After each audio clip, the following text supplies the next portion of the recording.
Hey YouTubers, Riding Brian here. Okay, you might be wondering what's been going on the last couple days. I haven't really made a video since the one on Thursday, and that was pretty quick. Wednesday night, I was at work and I hurt my back. So I've been pretty much down and out for the last 2 days or so since I came home from the hospital on Wednesday. I was able to make that video Thursday night, but that was pretty late in the evening. I made that video, but that's pretty much what's been going on. I pulled it the wrong way, and it still hurts right now, but I gotta get out here and I gotta get a couple things done. I'm not gonna do any work on the racer. I gotta do some work on the truck. I'm having some issues with the carb. Also, you guys, if you remember, I was having the front end problems. They are fixed as of right now. If you want to look right down there, you'll see. Close up the hood. I got the straight front right tire. Yeah, and that one there even looks better. So what I did was, let me reopen this hood because it's pinching the throttle cable. I didn't want to do this, but if you look, this tractor is missing its front spindles. On Wednesday I did this. It only really took me an hour to do it. I just popped off the clips on the top, popped out the entire front end. This is the one from the truck. As you can see, the tie rod's even bent. So what I'm going to do is try to find a complete donor front end. I contacted my parts supplier. They might have a couple out in their boneyard.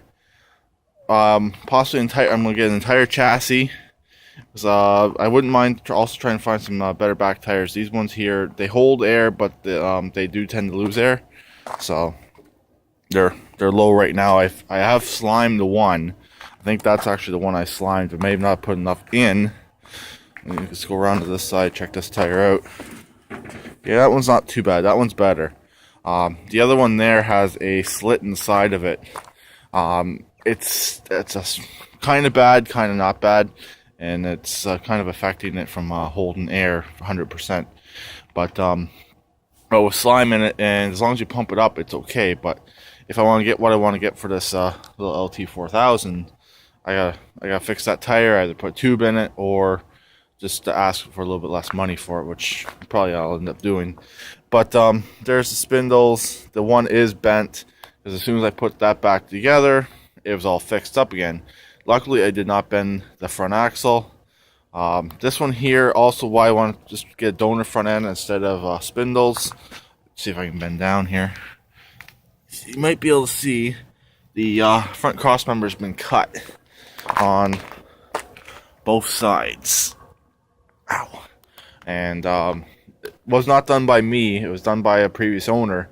Most likely they put wrong tires on here. That's actually pretty much what I know what they did.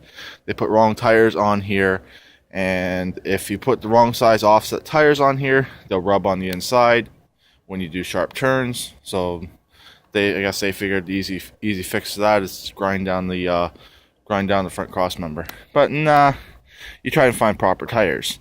So anyways, these are actually the proper tires. So I don't know why they had mismatched tires on there. These are the tires off of that tractor. They actually look pretty good on here. They're in better shape than the ones that were on here. The ones that were on here will just go on that tractor over there on the LT. They're not bad. They hold air. They hold air pretty good. But the one's starting to get pretty worn to the inside, where where it was leaning, where the spindle was bent. So, but I like these tires better. Also, they're already pre-greased. They've been recently greased through the grease nipples, and they're pretty much ready to go. But I did not use this on Thursday because of my back. Also, kind of a good thing I didn't. I'm having some issues with this tractor. Get the keys out. It's running like a bag of shit, really. So you can see the air filter is out right there. It's completely plugged. I didn't even realize there was an air filter in here. I think the air filter I have sitting up in the shop, or I just recently threw out, was from the engine that Pug took. Or that engine there had the new air filter, this one didn't. Let's see if it'll crank. May have to go to the other side. Yeah, it will. Weird, that brake's been holding lately. But some better news. I might actually be getting a brand new engine for this. When I was talking to my parts supplier about getting the front end parts, I said, oh, I would like to get an engine. I'd like to get if you guys have any Vanguards sitting around. He said they may have a couple Vanguards sitting around, 18 to 25, 18 to 20 horse. It's a couple kicking around. They said they don't get them in very often because they are kind of a rare engine. I said, well, if you don't have a Vanguard, I'll take an Intech.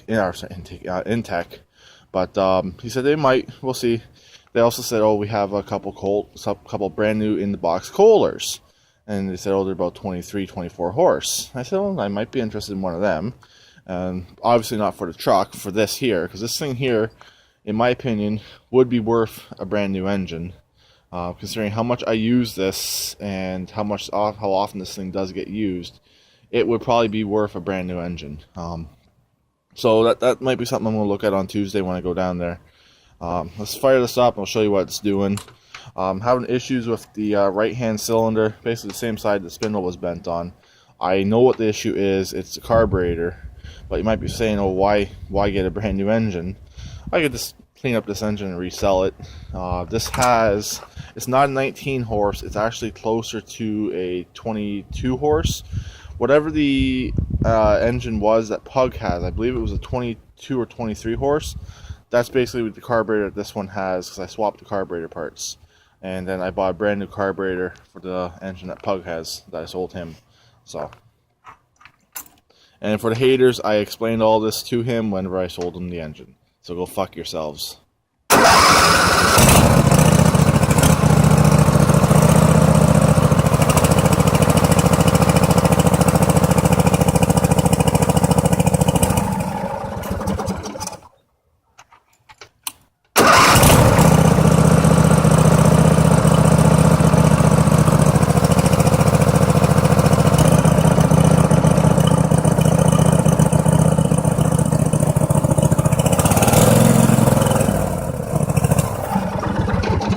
So as you can hear, she's struggling on the one cylinder. I have determined it is the right-hand side cylinder.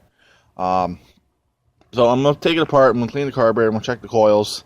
It does have spark. I did check that last week on Wednesday. And the spark seems to be okay. But it says running rough on this right-hand side cylinder.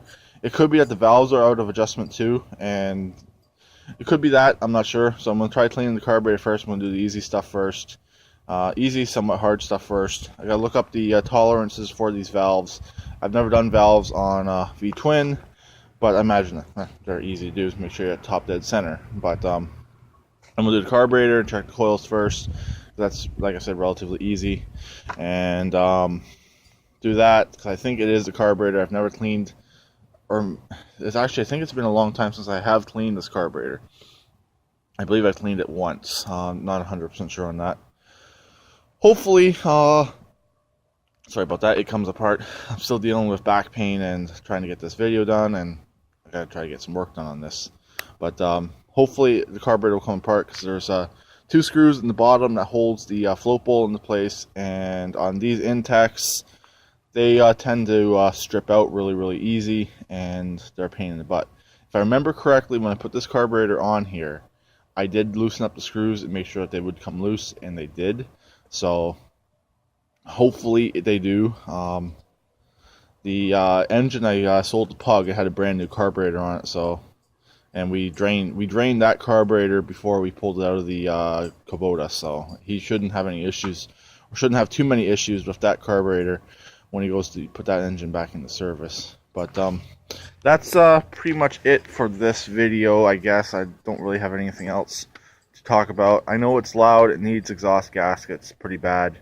That's also the other thing I'm unsure about with a brand new engine. It won't have exhaust.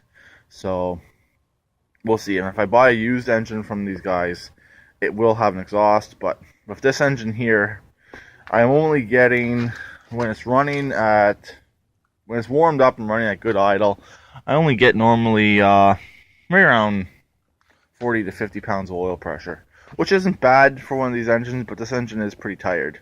I've had it, it's been in the truck for as long as I've had the truck, about 2 years, and then it was in the Roper for about 6 months, so I was driving the Roper around for work, pulling the trailer, and I think I had it in something else before then. I don't remember.